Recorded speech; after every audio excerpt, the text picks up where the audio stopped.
scrolling through social media the other day and I came across this video of this woman who was talking about how she wants to go on a date and how she wants to not be judged for her weight.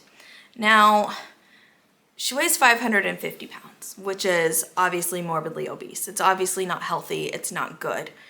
And so my initial response was, well, I wouldn't want to go on a date with somebody that weighs 550 pounds.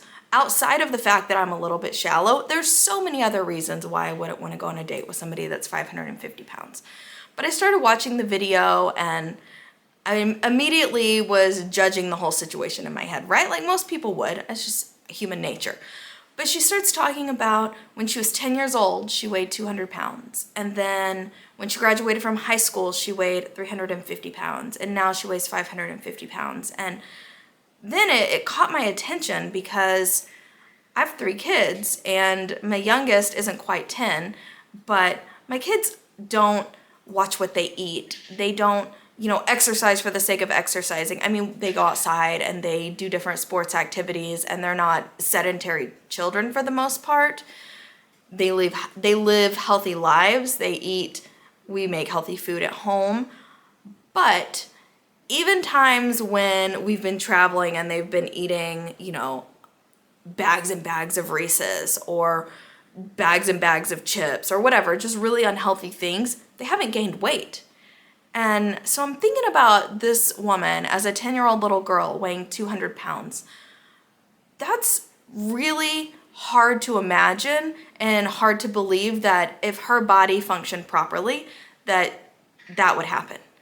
So I generally avoid getting into conversations, but I commented on it. And I said something to the effect of, some people have a hard time losing weight, and listening to her story, she said she doesn't eat sugar, she doesn't eat grains, she walks.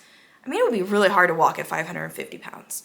But I just said, maybe we should have empathy for her. Maybe she has something wrong in her body, like glandular issues or hormonal issues, or maybe her like a metabolic issue.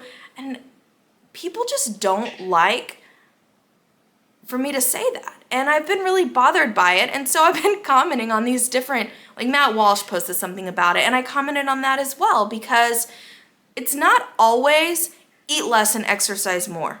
And some guy said, well, everybody's body works the same. If there was scientific evidence that everybody's body didn't work the same, maybe I would listen to you. And another guy said, everybody burns 2,200 calories a day. And so if you eat less than that and you get up to this amount of calories, you're going to lose weight. It's impossible. It's science. It's impossible not to. And so I just think that's ridiculous, first of all, because to say everybody's body works the same, no, it doesn't. Have you ever met somebody that takes thyroid medication? Well, their body doesn't work like yours if you don't take thyroid medication. Have you ever met someone that has like estrogen dominance, for example? They have too much estrogen in their body. Their body doesn't work like yours does because they have an oversupply of estrogen in their body. Have you ever met somebody that has a metabolic disorder? They don't burn the same amount of calories every day that another person does. Or have you ever met somebody that's 100 pounds and they just pound food all day long? Clearly, they burn more calories per day than somebody that can't do that. Or there's plenty of women in the world that severely restrict calories because maybe they have a lower BMR, and then because they severely restricted calories, they lower their metabolism even more. Or somebody with an eating disorder lowers their metabolism even more, so they're burning less calories per day. Or it's just genetic. There's some people who their genetics mean that they burn less calories per day than another person. And on top of that, women generally don't burn 2,200 calories a day. That might be a man who's 20 years old.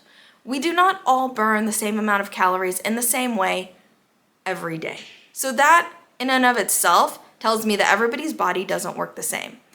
And on top of that, there's all kinds of reasons. Like even now, doctors and other people are starting to talk about the toxic load in our body. If you have like a genetic issue to where you don't detox properly, your body has more toxins in it, and then our body creates fat in order to protect our organs.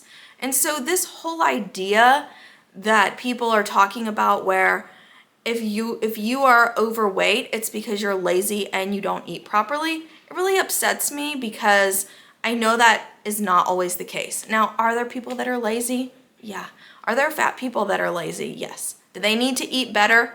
Yes, 100%. There's people that eat fast food all the time. There's people that eat sugar all the time. There's people that just eat too much. They stress eat. I mean, there's all kinds of reasons that people are overweight. But to discount the fact that everybody's body is not created exactly the same is absolutely ridiculous to me. And to act like that's not true, it really upsets me because there's people that try really, really hard. In fact, I have two doctor friends. One is an endocrinologist and the other is a cardiologist. And both of them have issues losing weight. And I've been discussing this with them, and they are hard science people. They are doctors, and they struggle with this exact topic. But to discount everybody in the world and just say you're lazy and you eat too much is not true, and it's not right. And it upsets me because people are the first to judge, and you have no idea what somebody has gone through, and you have no idea what their day-to-day life looks like. And so I think I'm not trying to get on the body positivity movement because I don't agree with that. As a matter of fact, I think it's silly. I don't think that fat is beautiful. Sorry. I think that we should be healthy. And if you are overweight because there's something wrong in your body, well, it's not healthy and it's something that needs to be fixed. And if you're overweight because you eat poorly and you don't exercise, well, that means that you're not living a healthy life. So I don't agree with that, but I also don't think that we need to jump on the judgment bandwagon and discount everybody's stories and everybody's situations and put everybody in the same category because it's just absolutely not the truth.